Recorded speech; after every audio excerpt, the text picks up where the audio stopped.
প্রিয় দর্শক, আপনাদের সকলকে স্বাগত জানাচ্ছি বিএসআরএম মুক্ত বাক অনুষ্ঠানে। আমাদের আজকের আলোচনার বিষয় কেন এত কলহ। আপনারা জানেন যে প্রধান দুটি রাজনৈতিক দল তো বটেই এবং অন্যান্য অনেক রাজনৈতিক দলেই আমরা দেখতে পাচ্ছি সাম্প্রতিককালে যে অন্তর্দ্বন্দ্ব তীব্রতর হয়েছে, যেটাকে আমরা অনেকে কোন্দল বলি। সেই কোন্দল প্রকাশ্যে সে মারামারিতে, ঝগড়াতে রূপ নিচ্ছে এবং সে সব বড় দলের ক্ষেত্রে, বিএনপি, আওয়ামী লীগ, জাতীয় পার্টির ক্ষেত্রে কোনো কোনো ক্ষেত্রে আমরা দেখেছি যে অন্তর্দ্বন্দ্ব তীব্রতর। এমনকি বামপন্থী রাজনৈতিক দলগুলোর ভিতরেও অন্তর্দ্বন্দ্ব আছে, ইসলামপন্থী দলগুলো তো আছে। কেন এই কলহ, আমরা সেটি আলোচনা করার চেষ্টা করছি। বিশেষ করে বড় দুটি দলের এই কলহের কারণ কি? সেটি কি নির্বাচনকে সামনে রেখে? সেটি কি দলের অভ্যন্তরীণ স্বার্থটাকেই মাথায় রেখে? রাজনীতির স্বার্থের কারণে করা হচ্ছে, একেবারে ব্যক্তি স্বার্থ যখন ক্ষতিগ্রস্ত হওয়ার সম্ভাবনা হচ্ছে তখন প্রতিপক্ষের উপর হামলা চলছে, নাকি অন্য কোনো কারণ আছে? সব মিলিয়ে আমরা আলোচনা করবার চেষ্টা করবো এবং এর থেকে সাধারণ মানুষের এই দলগুলো সম্পর্কে আগামী নির্বাচনের আগে কিভাবে তাদের মূল্যায়ন করা উচিত, সিদ্ধান্ত নেওয়া উচিত, সেই প্রসঙ্গটা আমরা তুলে ধরতে চাই। আলোচনা করবার জন্য স্টুডিওতে আমাদের আমন্ত্রণে সাড়া দিয়ে এসছেন সাবেক তথ্য প্রতিমন্ত্রী অধ্যাপক ডক্টর আবু সাইদ, আপনাকে স্বাগত জানাচ্ছি। রয়েছেন সিনিয়র সাংবাদিক কলাম লেখক কাজী সিরাজ, আপনাকে স্বাগত জানাচ্ছি। এবং রয়েছেন লেখক ও গবেষক মহিউদ্দিন আহমেদ, আপনাকেও স্বাগত জানাচ্ছি। আলোচনাটা আমি শুরু করতে চাই কাজী সিরাজ আপনাকে দিয়ে। যে আমরা তো বিএনপি তো প্রায়ই দেখতে পাচ্ছি যে জেলায় জেলায় মিটিং হচ্ছে, কোন্দল হচ্ছে। আমরা চট্টগ্রামে দেখেছি আওয়ামী লীগের অন্তর্দ্বন্দ্ব, এছাড়াও অন্যান্য অনেক জায়গাতে এটা দেখা গেছে। এই যে কলহ হচ্ছে, যেটা কোন্দল ছাড়িয়ে ঝগড়া ঝাঁটি বাড়াবাড়িতে রূপান্তরিত হচ্ছে, এটার কারণ কি? ধন্যবাদ আপনাকে। রাজনৈতিক দলের মধ্যে কলহ কোন্দল এগুলো সর্বদাই ছিল। তখন যেটা হতো, আমাদের যেটা অভিজ্ঞতা বলে সেটা হচ্ছে নেতৃত্বের প্রতিযোগিতা হতো, নেতৃত্ব দখল, কে নেতা হবে, এগুলো নিয়ে সাধারণত আদর্শিক জায়গায় কোনো বিরোধ ছিল না। তখন আদর্শটা ছিল মুখ্য, এগুলো গৌণ ছিল। ঝগড়া বিবাদ হতো, কোন্দল হতো, গ্রুপিং হতো। আবার যখন ফয়সালা হয়ে যেত, একসঙ্গে সবাই মিলেমিশে কাজ করত, তখন আর সেই বিরোধটা প্রকাশ্য কোনো রূপ নিত না। এটা কারণটা ছিল যে তখন একটা আদর্শিক ভিত্তি ছিল, একটা নীতি ছিল, এবং সেই নীতি আদর্শ ঠিক রেখে রাজনীতির পথেই দল হাঁটত। এখন আমি প্রথমত আমার ব্যক্তিগত ধারণা হচ্ছে, এখন রাজনৈতিক দলগুলোতে আদর্শিক ভিত্তি অত্যন্ত দুর্বল, নীতিগত অবস্থান একেবারে ঠুনকো। যেগুলো বলা হয় ওনারা বলেন, কিন্তু নিজেরা এগুলো অন্তর থেকে বলেন না। বলতে হয় বলেন মানুষকে আকৃষ্ট করবার জন্যে, মানুষের সমর্থন আদায় করবার জন্য এটা করেন, কিন্তু বাস্তবায়নের সময় দেখা যায় ওটার ধারে কাছে তারা নেই। তো আদর্শিক ভিত্তি নেই। এখন মূলত রাজনীতি হচ্ছে প্রধান দুটি দলের কথাই যদি আমরা বলি, সেটি হচ্ছে ক্ষমতা কেন্দ্রিক রাজনীতি, আদর্শ ভিত্তিক নীতি ভিত্তিক রাজনীতি নয়। ক্ষমতা কেন্দ্রিক রাজনীতি হওয়ার ফলে দুই দলের মধ্যে একটা ক্ষমতা থাকে, একটা ক্ষমতার বাইরে থাকে। ক্ষমতার বাইরে যে দলটি থাকে, যখন সেটি দুর্বল থাকে, যখন সেটি অসুবিধা থাকে, কোন ঠাসা থাকে, সম্ভাবনা আলো খুব একটা দেখা যায় না, দেখবেন তখন কোন্দল হয় না, মারামারি হয় না, একজন একজনের সাথে খুব আদর যত খাতির টাতির করে চলে, বা একটা ইয়ে হয়। কিন্তু যখনই সম্ভাবনার একটু আলো দেখা যায়, তখন দেখা যায় যে নিজেদের ভেতরকার যদি কোন্দল থাকে, সেটা আস্তে আস্তে প্রকাশের রূপ নেয় এবং সেটা মারামারি হানাহানিতে রূপ নেয়। ক্ষমতা এখন যেটা বলা হয়, আমি কোন এক জায়গায় বলেছি, এটা শুনতে খারাপ লাগে। বাইরে আলোচনা হচ্ছে, বাইরে সাধারণ মানুষের মধ্যে এই যে মারামারি, মানুষ তো লুকো ছাপা দিয়ে রাখার তো কোনো সুযোগ নেই। আওয়ামী লীগের যেটা হচ্ছে সেটা হচ্ছে, বিএনপি যেটা হচ্ছে সেটা মিডিয়া আসছে, পাবলিক হয়ে যাচ্ছে। তো এখন মানুষের দুই দল সম্পর্কে, এই দুই দলের মারামারি সম্পর্কে, ক্ষমতাসীন দল সম্পর্কে যেটা বলা হয়, ওদের মধ্যে যে টাইম শেষ মাল কামাও, আমি খারাপ ল্যাঙ্গুয়েজে বললাম, কোট আন কোট, অর্থাৎ তাদের মধ্যে একটা এরকম ধারণা জন্মেছে, অনির্দিত হয়ে গেল বোধ হয় আর বেশি ক্ষমতাটা নাই। তো কাজে এখন যে যত পারো টাকা পয়সা মাল মানে এটাকে মিন করা হয়েছে, হয় মানুষ করে। তো এটার জন্য আবার কে বেশি সুযোগগুলো নেবে, লাইসেন্স, পারমিট, টেন্ডার, ঠিকাদারি বা ওই ইজারা, বিভিন্ন জায়গায় যে দোকান বসানো, এগুলো কে কত বেশি করবে, এটা কর্তৃত্ব যার বেশি থাকবে, দলের নেতৃত্ব যার প্রতিষ্ঠিত হবে থাকবে, সে বেশি পারবে। ফলে এখানে এখানে ওই জন্য হচ্ছে, যেটা মানুষের ধারণা। আর বিএনপির মধ্যে যেটা হচ্ছে, এখন মানুষ মনে করছে মানে টাইম আসতেছে, তৈরি হও। মানে এখন তৈরি হওয়ার জন্য যে দল কার নিয়ন্ত্রণে রাখবে, কার কর্তৃত্বে রাখবে, কার খবরদারিতে রাখবে, ক্ষমতায় গেলে কে এই কাজগুলো, অর্থাৎ রাজনীতি বাস্তবায়ন, আদর্শ বাস্তবায়ন, একটা লক্ষ্যপথে দলকে এগিয়ে নেওয়া, রাষ্ট্রের কল্যাণ, জনগণের কল্যাণে সেবা দেওয়ার উদ্দেশ্য নয়। মূলত এগুলো কিন্তু পাবলিকলি এখন আলোচনা হচ্ছে এবং আমি ব্যক্তিগত কনভিন্সড যে এগুলোই তো হচ্ছে। এগুলো না হলে একটা রাজনৈতিক দলের মধ্যে এমনিতে বিরোধ থাকতে পারে, নেতৃত্বের প্রতিযোগিতা থাকতে পারে, আর এই দুটো দল তো অনেক বড় রাজনৈতিক দল ন্যাচারালি হয়। আর এখানে রাজনৈতিক দলের যে প্রক্রিয়া, একটা নেতৃত্ব নির্মাণের যে প্রক্রিয়া, একটা সময় আমরা যখন ছাত্র, আমরা রাজনীতির সঙ্গে রাজনীতির লোকই ছিলাম, সেটা অনুসরণ করা হয় না। এখানে সুপার ইম্পোজিশন হয়। ধরেন চট্টগ্রামের হাটহাজারীর থানার একটা কমিটি হবে, কমিটি হবে ঢাকা থেকে। মহিউদ্দিন আমাদের কাছে যেতে চাই, আপনার পয়েন্ট ক্লিয়ার একেবারেই। মহিউদ্দিন আহমেদ, আপনি কি মনে করছেন, উনি একটা কি এই যে প্রসঙ্গটা তুলেছেন, আসলে কর্মী এবং নেতা নির্বাণের কোনো প্রক্রিয়া নাই, এটা কি আপনি মানেন? মানে মানে রাজনৈতিক দলগুলো যে দ্বন্দ্ব হচ্ছে, না, এটা তো একটা বলবো যে এটা একটা ম্যানিফেস্টেশন পরিস্থিতির। কিন্তু আমার কেন জানি মনে হয়, আমি মানে হিউম্যান নেচারের মধ্যেই সম্ভবত এটা আছে। এটা মাও সেতুং এটাকে একবার বলেছিলেন, যদিও এটা অন্য কনটেক্সটে, যে unity is temporary, contradiction is permanent. এখন রাজনৈতিক দলের ক্ষেত্রে কি হয়, যখন একটা রাজনৈতিক দল একটা আদর্শিক লড়াইয়ে থাকে, তখন কিন্তু অনেক দ্বন্দ্ব চাপা পড়ে। যখন ওই লড়াইটা থাকে না, তখন ওই দ্বন্দ্বগুলি সারফেসে চলে আসে এবং মাঝে মাঝে সেটার আগলি ফেজটা আমরা দেখি। এখন পুরো 60-এর দশক জুড়ে আমরা যদি দেখি, এই দেশে তৃতীয় দল সরকারের বাইরে ছিল আওয়ামী লীগ 60-এর দশকে, এবং তারা আঞ্চলিক স্বায়ত্তশাসনের জন্য, বাঙালি জাতীয়তাবাদের জন্য একটা নিরবচ্ছিন্ন একটা সংগ্রাম ছিল জনগণকে সঙ্গে নিয়ে। কিন্তু তখনও আমরা দেখেছি যে বিভিন্ন জেলায় এই ব্যক্তিতে দ্বন্দ্ব। আমি অন্য জেলা বলবো না, আপনি চিটাগাঙে আমরা জানি যে জহুর হোসেন চৌধুরী, জহুর আহমদ চৌধুরী আর এম এ আজিজ দুইটা উপদল, এরকম অনেক জায়গায়। এবং যখন 70-এর ইলেকশনে নমিনেশন হয়, মানে জাতীয় মানে এমএনএ এবং এমপিএ, এটা নিয়ে বহু জায়গায় দ্বন্দ্ব হয়েছে। স্বাধীনতার পরে ওই আদর্শিক লড়াইটা তো আর ছিল না, আমরা তো স্বাধীন হয়ে গেছি, সব পেয়ে গেছি। তখন কিন্তু এই দ্বন্দ্বগুলি আবার মাথা চাড়া দেয়। এবং 74 সালে যে ঘটনাটি ঘটলো, ছাত্রলীগের যে 7 জনকে মেরে ফেললো, এটা কিন্তু একটা উপদলীয় কোন্দল, এবং উপর থেকে এটার ইন্ধন ছিল উপরের নেতাদের মধ্যে। এইটা সবসময়ই থাকে। আমরা বিএনপির মধ্যে যদি দেখি, যতক্ষণ একটা টাওয়ারিং পার্সোনালিটি ছিল, মনে করেন জিয়াউর রহমান, তখন একটা জোশ ছিল, হ্যাঁ, কি বলে, বাংলাদেশি জাতীয়তাবাদের। আওয়ামী লীগের অবস্থা ছন্ন ছাড়া 75-এর পর থেকে। জিয়ার মৃত্যুর পরে আপনি দেখেন বিএনপির কি অবস্থা, মানে দলাদলি, ভাঙাভাঙি, কে যে কাল লোক বোঝা যাচ্ছে না। তারপরে একটা বিশাল একটা গ্রুপ এরশাদের দলে চলে গেলেন, এরশাদের সাথে আবার অনেকে ফিরেও আসছেন। জাসদের অবস্থা থেকে, জাসদ একটা তুমুল একটা লড়াইয়ে ছিল, আমরা পছন্দ করি বা না করি অনেকেই, একটা সংগ্রাম ছিল তাদের। এই 75-এর পর থেকে দেখেন তাদের মধ্যে এই লড়াইটা যখন শেষ, মানে লড়াইটার সিচুয়েশন যখন চেঞ্জ হয়ে গেল, কনটেক্সট চেঞ্জ হয়ে গেল, অনেক ক্ষেত্রে জাসদ হয়ে গেল অপ্রাসঙ্গিক। তারপরে আপনি দেখেন এই যে ভাঙন প্রক্রিয়া, সেই ভাঙন প্রক্রিয়া এখনো আছে। এবং গত 2 বছর আগে একটা, না বছরখানেক আগে, 1 বছর আগে সর্বশেষ গৃহদাহ। এখানে কিন্তু নীতি আদর্শের কোনো ব্যাপার নাই, মানে কমিটি করা নিয়ে সিম্পলি।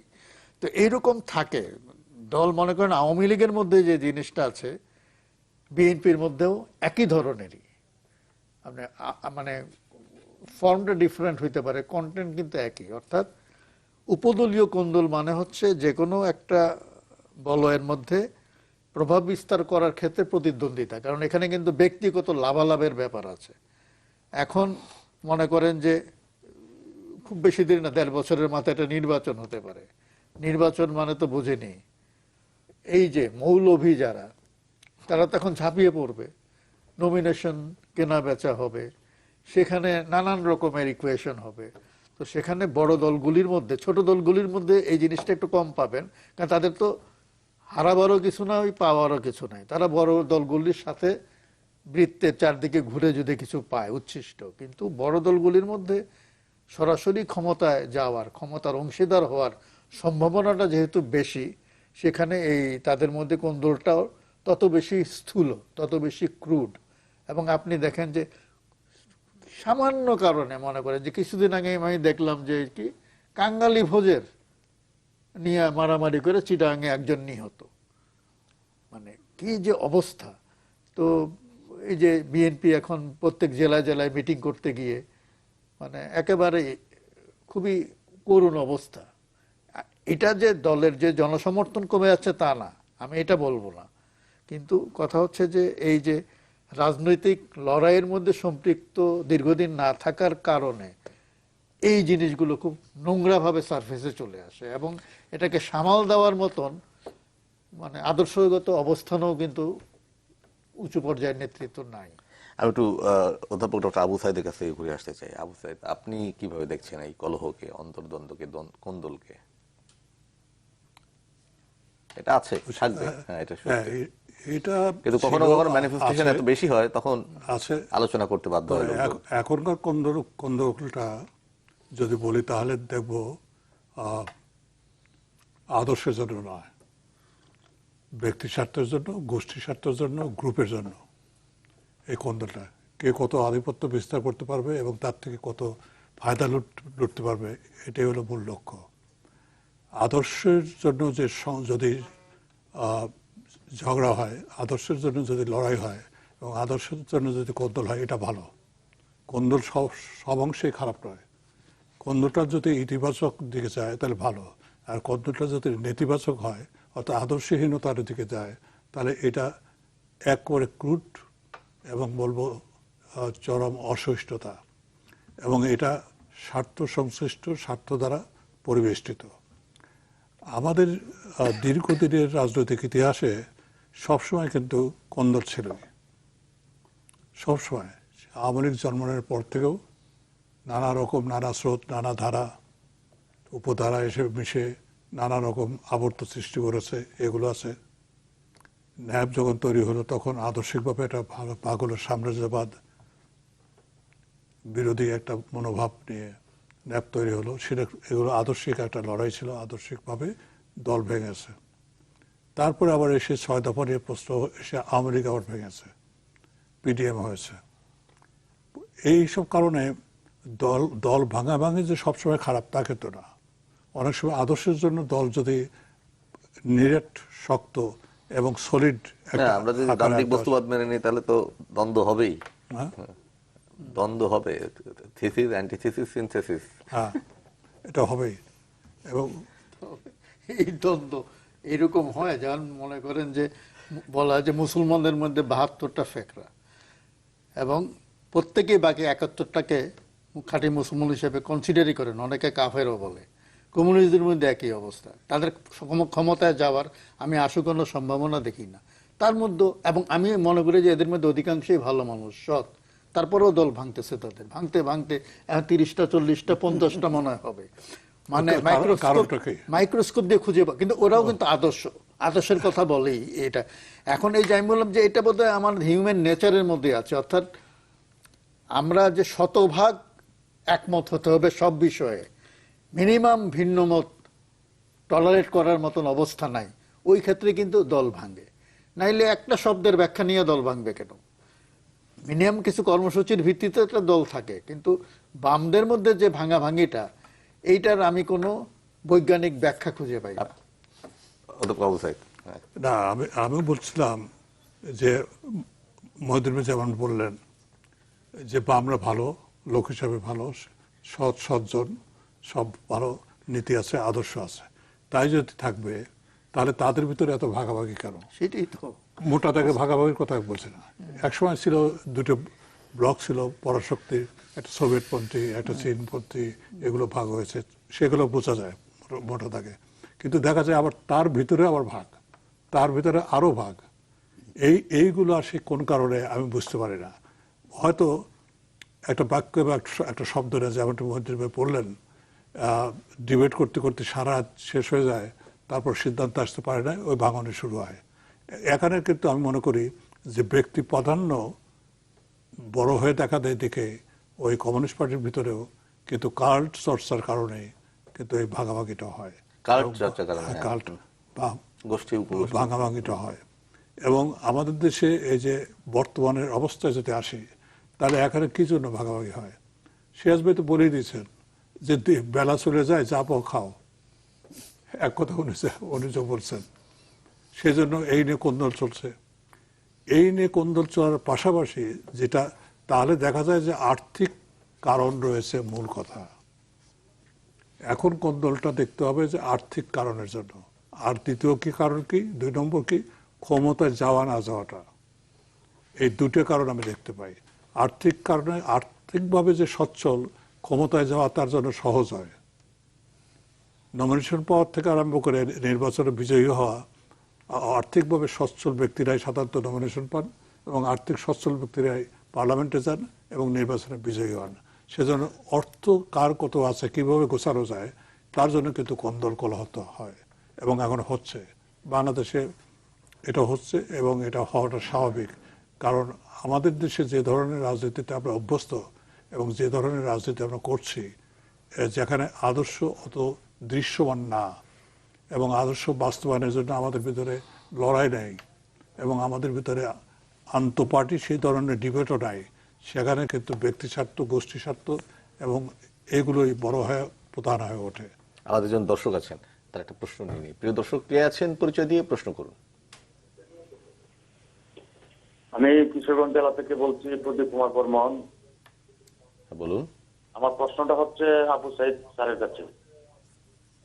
বলুন। 60 দশকে যারা ছাত্র রাজনীতি করেছে এবং যারা এখনো বর্তমানে অনেকেই সাংসদ এবং মন্ত্রী আছেন, আজকে ছাত্র রাজনীতি ওনারা দেখে কি মানে কি ভাবেন, বা এই রাজনীতিকে ঠিক করার মতো কি কোনো নেতা নেই বাংলাদেশে?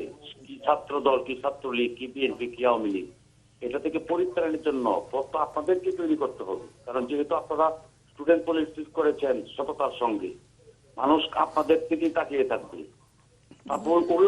ধন্যবাদ আপনাকে, ধন্যবাদ আপনাকে। আমার মনে হয় এই প্রশ্ন নিয়ে আমরা আলোচনাটা করতে পারি পরে এসে। তবে তার আগে একটা জিনিস আমার মনে একটু প্রশ্ন করে যেতে চাই, বিরতি দিতে চাই। মার্কিন যুক্তরাষ্ট্রের যে বড় দুটি দল বা যুক্তরাজ্যের যে বড় দুটি, তাদের কি এইভাবে উপদলীয় কোন্দল এত তীব্রতর দেখা যায় কি? হ্যাঁ, তীব্রতর। কিন্তু যখন নমিনেশন হয় প্রসেসের ভিতর দিয়ে যায়। সেইটা কথা বলছি, তীব্রতর দেখা যায় যখন নমিনেশন ওদের হয়, তখন বিভিন্ন পর্যায়ে তাদের উপদলীয় কোন্দল খুব নোংরা ভাবে আসে, খুব নোংরা ভাবে আসে। আর যখন মানে রাষ্ট্রীয়ভাবে নির্বাচন হয়, তখন 2 দলে 3 দলে যা বিভক্ত হয় সেটা আলাদা। কিন্তু দলীয় মনোনয়ন পেতে কিন্তু কোন্দলটা খুব বেশি রকম আসে। কিন্তু সিদ্ধান্ত হয়ে যাওয়ার পরে কিন্তু সে কোন্দল কমে যায় তাদের। ওদের রীতিটাই তাই। তারও তো একটা প্রক্রিয়া আছে, এখানে তো সেই প্রক্রিয়াটাকে কেউ মানতে চায় না। না, এখানে তো সিদ্ধান্ত হয়ে যাওয়ার পরে তখন প্রতিপক্ষ দলের ক্যান্ডিডেটকে এরা দল বেঁধে ভোট দেয়। যখন মনে করেন যে একজন দলের নমিনেশন পেলেন, বিক্ষুব্ধ তিনি করেন কি তার দলবল নিয়ে প্রতিপক্ষকে, এটাই হয় কিন্তু বিভিন্ন নির্বাচন। প্রিয় দর্শক, আমরা একটা ছোট বিরতি নিচ্ছি, ফিরছি একটু পর, থাকুন আমাদের সঙ্গে।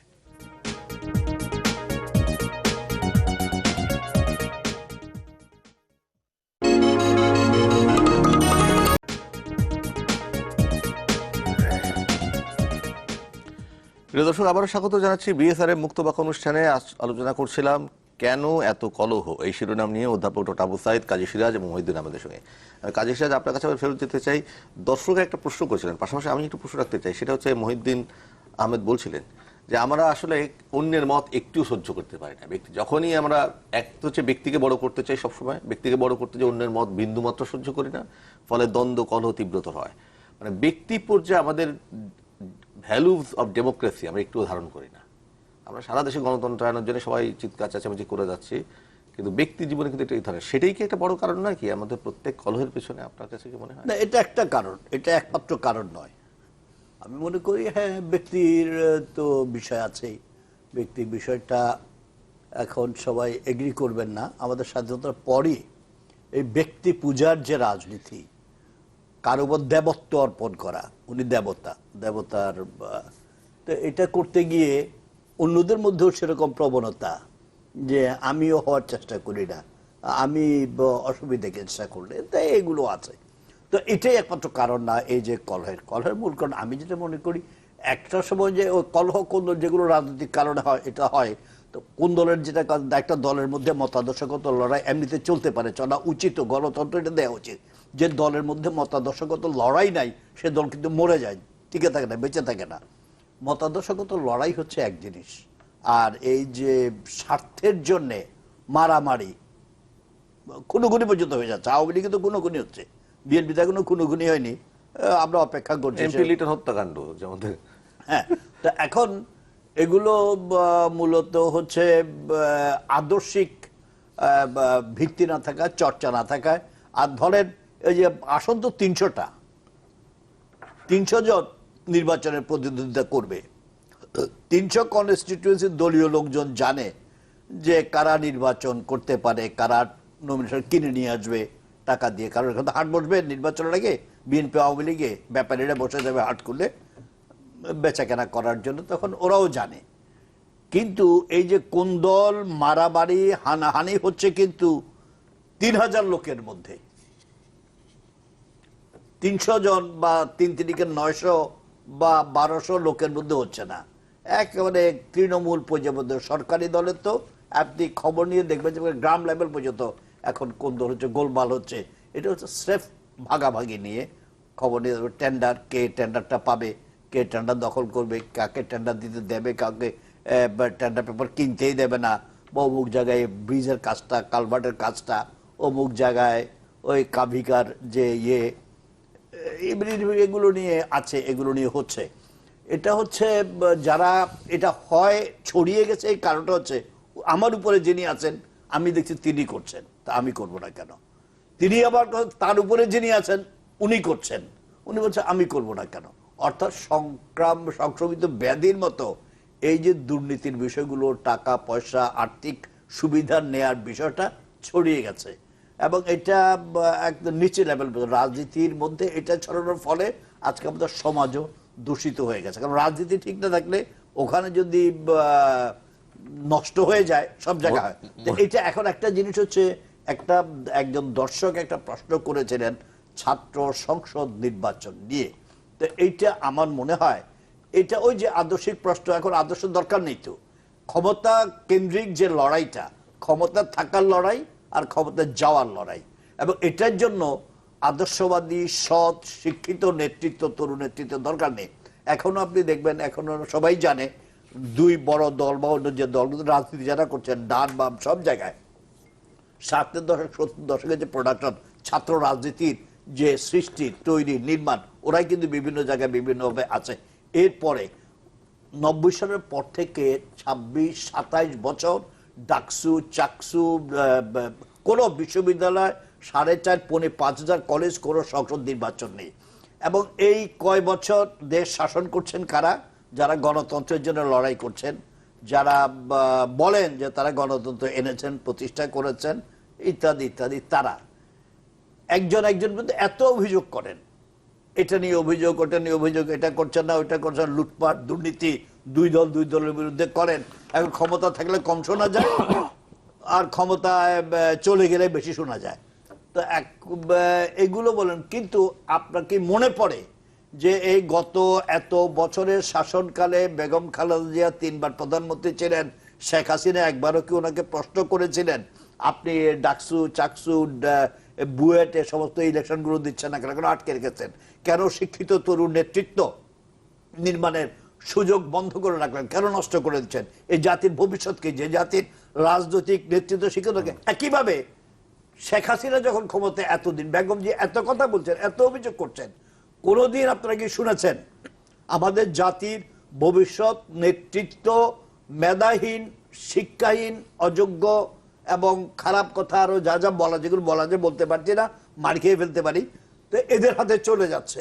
এখন এগুলো নির্মাণের যে প্রক্রিয়া, সে প্রক্রিয়া আপনি অনুসরণ করছেন, কেউ কাউকে এগুলো বলে না। কারণ এ ব্যাপারে আমার মনে হয় দুই দলের মধ্যে, দুই জনের মধ্যে অলিখিত আলোচনা ছাড়াই স্বার্থের প্রশ্নে একটা সমঝোতা আছে। কারণ দুই দলেই বংশধারার রাজনীতির যে চর্চা এটা চলছে, পারিবারিক রাজত্ব দলের মধ্যে, দলটা তাদের ব্যক্তিগত মালিকানার, এখন মালিকানা হাতছাড়া হয়ে যেতে পারে, মহিউদ্দিন সেই আহমেদ। জন্য তারা এগুলোকে এনকারেজ করেন না। আমরা এই রাজনীতিবিদদের সমালোচনা করতে গিয়ে অনেক সময় কিন্তু রাজনীতির বাইরে যারা আছে তাদেরকে মনে করি বুধ ফেরেস্তা তারা, কিন্তু ব্যাপারটা কিন্তু তা না। বাংলাদেশে সবচেয়ে বড় বলা যায় যারা সমালোচক তাদের দু একজনকে না, না। বড় জায়গায় দিলে দেখা যেত কি যাদেরকে ক্যারেক্টার। আমরা একটা ব্র্যাকেটে ধরি যেটা হলো সুশীল, এদের বড় সবচেয়ে বড় আখড়া হচ্ছে বিশ্ববিদ্যালয় গুলোতে, হ্যাঁ, শিক্ষক সমাজ আমি বলি। এখন এই যতই আমরা এই যে সিরাজ ভাইয়ের ভাষায় মানে এই যে মেধাহীন, হ্যাঁ, নেতৃত্বের কথা বলি, কিন্তু এদের পেছনে যে এরা যে ঘুরে এই সুশীলরা একটু উচ্ছিষ্টের জন্য কি মনে করেন যে কোথায় উপাচার্য হবে, কোথায় উপ উপাচার্য হবে, কোন সাংবিধানিক প্রতিষ্ঠানের সদস্য হবে বা হাউস চেয়ারম্যান কিপার হওয়ার হবে জন্য লড়াই, বাঁচাতে বা করা লাগে কোথায়, না। এই একটা লাভের জন্য এটা করে 1 নম্বর। 2 নম্বর, এটার জন্য তারা নিজেরা মারামারি কাটাকাটি করে, কোন্দল করে, এবং অনেক ক্ষেত্রে ছাত্রদেরকে ব্যবহার করে। লেটেস্ট আপনি দেখবেন, সম্ভবত এটা আজ এই 2-1 দিন যাবত আমি দেখছি, ঢাকা বিশ্ববিদ্যালয়ে কিন্তু আওয়ামী লীগের শাখা হচ্ছে আওয়ামী শিক্ষকদের মানে ইয়ে হচ্ছে নীল দল, নীল দল, আর ঢাকা বিশ্ববিদ্যালয়ে বিএনপির শাখা হচ্ছে সাদা দল। তো এই জাতীয়তাবাদী সাদা দল এবং আওয়ামী নীল লীগ, এদের মধ্যে যে ইয়াটা আমরা দেখছি, রাজনীতিটা, ছাত্রদেরকে তারা দিবেন না ইলেকশন, কিন্তু তারা নিজেরা এগুলো করছেন। এবং এই যে সামনে সিনেট ইলেকশন আছে, সিনেটে শিক্ষক প্রতিনিধি হবে, সেটার জন্য সাদা দল প্যানেল দিল, নীল দল 2 প্যানেল হয়ে গেছে। এই কামড়াকামড়ি, কারণ সামনে তো আছে লাভালাভের ব্যাপার আছে। এখন হবে কি, নীল দলের যদিও জেতার সম্ভাবনা তারা মনে করে তারা জিতবে, 2টা প্যানেল হলে তো জেতার কোনো সম্ভাবনা থাকে না। এখন তারা কেউ কাউকে ছাড় দিতে রাজি না, কারণ সামনে তো মূলা। তো আজকে দেখলাম আমি আসার সময় টেলিভিশন স্ক্রলে যে গণভবনে 2 দলের নেতাদেরকে ডাকা হয়েছে, মানে সালিশটা করবেন আওয়ামী লীগের সভানেত্রী। মানে এখন কথা হচ্ছে যে এই সুশীলরা যারা আমাদের মানে মানে মানে বুদ্ধিবৃত্তিক নেতৃত্ব দেওয়ার কথা, তাদের এই ডিজেনারেশন দেখে আমার আসলে মানে আমি বুঝি না যে কতটুকু নিচে নামলে এদের কন্দল কারো এরকম হতে পারে। মানে আমি তাদেরকে মানে কি বলবো, মানে ধিক্কার দেওয়া ছাড়া তো আমি আর অন্য কোনো ভাষা খুঁজে পাই না। অধ্যাপক আবু সাইদ, আমি আর কি বলি, তবে এটা বলি যে প্রো ভিসি প্যানেল আর এন্টি ভিসি প্যানেল, এখানে কিন্তু আদর্শের ব্যাপার নেই। প্রত্যেকটি জায়গায় আদর্শ লড়াই যদি হয় সেটাকে উৎসাহিত করা যায়, কিন্তু যেখানে ব্যক্তিতন্ত্র এবং ছোট গোষ্ঠীতন্ত্রর স্বার্থ এবং সুবিধা নিহিত, সে জায়গাটা এটা আমাদের ধিক্কার জানানো ছাড়া কোনো উপায় নাই। যিনি প্রশ্ন করেছিলেন সেই প্রশ্নের রাজনৈতিক প্রশ্ন ওনার। রাজনীতিতে আজকে আদর্শ নাই, অর্থ আদর্শকে গিলে খেয়েছে এবং রাজনীতিটাই পুরো পণ্যে রূপান্তরিত হয়েছে। সেখানে কি করে আদর্শবান মানুষ গড়ে উঠবে এবং আদর্শবাদী দলই বা কীভাবে গড়ে উঠবে, এটা কিন্তু শুধু আমাদের টকশোর ব্যাপার না, সমগ্র জাতির কাছে এই চিন্তাটাই আজকে বড় হয়ে দেখা যাচ্ছে যে আদর্শহীন একটা রাষ্ট্র ব্যবস্থা কোনোদিন থাকতে পারে না। আদর্শহীন দল হলে সে দল থাকতে পারে না। তাহলে আদর্শবাদী দল যদি গড়ে না ওঠে, আদর্শবাদী রাষ্ট্র গড়ে ওঠে না। এটা কিন্তু সূত্রের কথা, রাজনৈতিক সূত্রের কথা। তাই যেতে হবে। আজকে বাংলাদেশে যেমন আওয়ামী লীগের সেট আদর্শ আছে, কি 4টে রাষ্ট্রীয় মূলনীতি, যে কথা আমরা বলি, সেই মূলনীতি ধরে কিন্তু আমরা অগ্রসর হতে পারি, কিন্তু হয় না। কারণ সমাজতন্ত্র আমরা কতখানি রেখেছি, সমাজতন্ত্র ওইটুকু রেখেছি যেটুকু সমাজে সাধারণ মানুষের কাছে, নিম্ন মানুষের কাছে সমাজ কল্যাণমূলক কর্মকাণ্ড যেটুকু আছে সেটুকু করা যায়, ওইটুকু আছে। সোশ্যাল সেফটি নেটে যে ঠেকছে, সোশ্যাল সেফটি নেট বলেন আর অন্য পরিভাষায় বলেন, সেটা কিন্তু সামাজিক ন্যায় বিচার না। সামাজিক ন্যায় বিচার অনেক বড় কথা। সেখানে রাষ্ট্রের বৈষম্য যেটা আছে সেটা বিলোপ করতে হবে। সেই অবস্থা কিন্তু আমরা যেতে পারছি না, যেতে যাচ্ছিও না। আজকে কোন্দলটা যেটা হচ্ছে সেটা হলো এখানে তিনজনে এবং আপনার চারজনে এক কথা কিন্তু আমরা বলেছি, সেটা ক্ষমতায় যাওয়া এবং ক্ষমতায় থাকার কোন্দলটা বেশি। এই ব্যাপারটা আমাদের সামনে আসছে। আর একটা বিষয় আমাদের কাছে আসছে, আমরা নিয়ম মানব না, নীতি মানব না, রীতি মানব না, পদ্ধতি মানব না, আচরণ করব না, সহিষ্ণুতা নাই। কি করে আমরা গণতন্ত্রের কথা বলি? গণতন্ত্রের কথা যে আমরা বলছি, গণতান্ত্রিক মানসিকতায় তো আমরা কোথাও কোনো জায়গায়, শুধু রাজনৈতিক দল কেন, কোনো জায়গায় কোনো স্তরে দেখা যাচ্ছে না। আজকে দুর্নীতি হয়ে গেছে সবচেয়ে বড় নীতি, এবং এই দুর্নীতিটা সমাজের সর্বস্তরে আজকে প্রতিষ্ঠিত হয়েছে। রাষ্ট্র এটা কিন্তু সামাল দিতে পারবে না। রাষ্ট্র ব্যবস্থাপনার আমলাতান্ত্রিক যে আছে, আমলাতান্ত্রিক প্রত্যেকটি স্তরে স্তরে কিন্তু আজকে দুর্নীতি, এবং রাজনীতির প্রত্যেকটি স্তরে স্তরে সেই দুর্নীতি কিন্তু অনুপ্রবেশ করেছে। তাহলে আজকে দুর্নীতির মূল কথাই হলো অর্থ দিয়ে সব কিনে ফেলো, অর্থটাই বড় হয়ে গেছে, নীতিটা বড় নাই। এই অবস্থার ভিতরে কলহ হবেই, কলহ থাকবেই, এবং তীব্র আকার ধারণ সাম্প্রতিক সময়ে করবে। অনেকগুলো উদাহরণ আছে যে অর্থ শক্তি কি পরিমাণে প্রভাবশালী হয়ে গেছে। অনেক অর্থ না থাকলে কিছুই নাই, অর্থ না থাকলে কিছুই নাই। এটা তো আমি একটু ওই একজন অর্থের ব্যাপারে ধরুন বিএনপি একটি রাজনৈতিক দল, বড় রাজনৈতিক দল।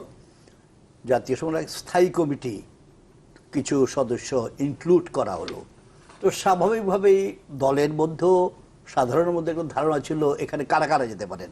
শাহ মোয়াজ্জেম সাহেবের মতো একজন প্রবীণ রাজনীতিবিদ আছেন, এদেশের ছাত্র আন্দোলন, গণতান্ত্রিক আন্দোলন, স্বাধীনতা আন্দোলনে তার উজ্জ্বল ভূমিকা, এটা অস্বীকার করা যায় না। আব্দুল্লাহ আল নোমান, এটা কে না জানে যে বিএনপির ছাত্র জীবন থেকে এগুলো মুক্তিযুদ্ধ থেকে শুরু করে। একজন মহিলা আছেন সেলিমা রহমান, যে কে না জানে যে দলের জন্য তিনি এই বয়সেও কি করেছেন। আরও আছে, আর কয়েকজন নাম করা যায়। কিন্তু যখন স্থায়ী কমিটির সদস্য করা হলো, এমন দুজনকে করা হলো যেটা দলের লোকজনও কল্পনা করেনি, এবং তাদের শক্তির উৎসটি কি? শক্তির উৎস হচ্ছে টনিক, মানে টাকা। তারা টাকা খরচ করতে পারেন, তারা টাকা দিতে পারেন। আবার ধরেন এই যে ওই দিন এই যে ভিশন 2030 ঘোষণা করলেন, 2030 মানে রাজনৈতিক নেতৃত্বের প্রতি কি অবমাননা, কি অবহেলা, কি অবজ্ঞা, কিভাবে অপমান করা হয় সেখানে। হ্যাঁ, এটা আমরা জানি 6 দফা কি বঙ্গবন্ধু লিখেছিলেন, কিন্তু কেউ কেউ জানে যে 6 দফাকে কেউ প্রচার করেছে, যারা লিখেছে বা যারা হেল্প করেছে তারা কি বলেছে যে আমরা এটা করে দিয়েছি বঙ্গবন্ধুকে? না, বঙ্গবন্ধু তার সিনিয়র নেতা সবাইকে বসিয়ে ওদেরকে ডেকেছে, এদেরকে একটু ক্লাস দাও, একটু 6 দফাটা বুঝিয়ে দাও।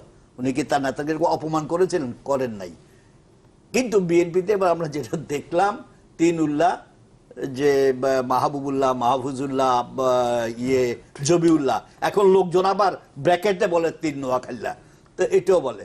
তো এদেরকে ডেকে এদেরকে স্ট্যান্ডিং কমিটির মিটিং এ ডেকে ক্লাস দেওয়ার জন্য, আমি একটু আপনার সংশোধন দিতে, ব্যক্তি নাম আর ব্যক্তি এলাকা আমরা না, আমি এটা এই জন্য বলছি, দলের স্থায়ী কমিটির সদস্য এখানে অনেক প্রবীণ নেতা আছেন, শিক্ষিত লোক আছেন, মানে এগুলো জানাশোনা, বিএনপির আগের লেখাপড়া যে কাজগুলো সেগুলো করার অনেক অভিজ্ঞ লোক সেখানে আছে। অর্থাৎ আমি যে এরকম বলছি কেন, আলোচনা চলে যেতে পারে, এটা আমি রাজনীতিতে আজকে কোন্দল, মারামারি, হানানে, এগুলোর মূল কারণটা হচ্ছে রাজনীতিবিদদের অবমূল্যায়ন, রাজনীতির অবমূল্যায়ন, তাদের মূল্য না দিয়ে অরাজনৈতিক, মানে রাজনীতি বাইরের লোকজনকে প্রাধান্য দেয়া, গুরুত্ব দেয়া, এটাই হচ্ছে কারণ আমার মনে হয়। ব্যক্তির আত্মপ্রতিষ্ঠা, এইটা আমি মনে করি যে এটা সহজাত প্রবণতা। আমি এর মধ্যে দোষের কিছু দেখি না, যে আমি আরো উপরে উঠতে চাই ল্যাডারে। রবীন্দ্রনাথ কথা বলেছিলেন। এখন কথা হচ্ছে এইটার জন্য দলের মধ্যে বা যে কোনো গোষ্ঠীর মধ্যে বা যে কোনো সমিতির মধ্যে একটা প্রতিযোগিতা থাকবে, এবং প্রতিযোগিতা আমার যে কনস্টিটিউয়েন্সিটা আছে সেই সমিতির সদস্যবৃন্দ বা দলের যারা সদস্যবৃন্দ, তারা নির্বাচনের মাধ্যমেই কিন্তু প্রতিদ্বন্দ্বীদের মধ্যে একজনকে বেছে নিতে পারেন। এখন 3 জন প্রতিদ্বন্দ্বীর মধ্যে যখন একজনকে বেছে নেবে নির্বাচনের মাধ্যমে, গণতন্ত্রের প্রতি মিনিমাম আস্থা থাকলে তো বাকিরা তো এটা মেনে নেবে। আমাদের মধ্যে হচ্ছে কি, আমরা প্রত্যেকেই নিজেরা প্রতিষ্ঠিত পুরো চাই, প্রক্রিয়াটা সিলেকশনে চলে গেছে, ইলেকশন তো বাদ। কিন্তু আমরা ওই সুস্থ প্রতিযোগিতাটা চাই না, এবং প্রতিযোগিতা নির্বাচিত মানে যে গণতন্ত্রের যে মূল ইয়েটা, যে আমি যদি অধিকাংশ সদস্যের আস্থাটা পাই, এটাকে মেনে নেবে অন্যরা, এই জিনিসটা নাই। তখন এই ঝগড়াঝাটি, খেয়ে মারামারি এটা হয়। তো আমাদের দেশে যে জিনিসটা সাইদ ভাই বললেন যে শিল্পোন্নত দেশগুলোতেও সেখানেও এগুলো আছে, কিন্তু সেখানে একটা হেলদি কম্পিটিশনও আছে, এবং এই প্রক্রিয়াটার একটা পর্যায়ে গিয়ে সবাই সুপার ইম্পোজিশন নাই। সেটাকেও অ্যাকসেপ্ট করে নেয়। আমাদের এখানে এই জিনিসটা নাই, যার জন্য ওই যে আমি যেটা বললাম বামপন্থী দলগুলো ভাঙে কেন? কারণ হচ্ছে এদের মধ্যে অ্যাকোমোডেট করার, ভিন্ন মতকে অ্যাকোমোডেট করার কোনো রকমের মানসিকতাই নাই, গড়েই উঠে নেই।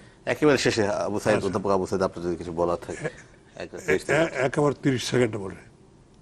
এই কলহ কন্দলের মূল কারণ হলো রাজনীতিহীন রাজনীতি। যে রাজনীতি মনুষ্যত্ববোধকে বিপন্ন করে, সহিষ্ণুতাকে ধ্বংস করে, গণতন্ত্রকে খেয়ে ফেলে দেয় এবং মূল্যবোধকে বিনষ্ট করে।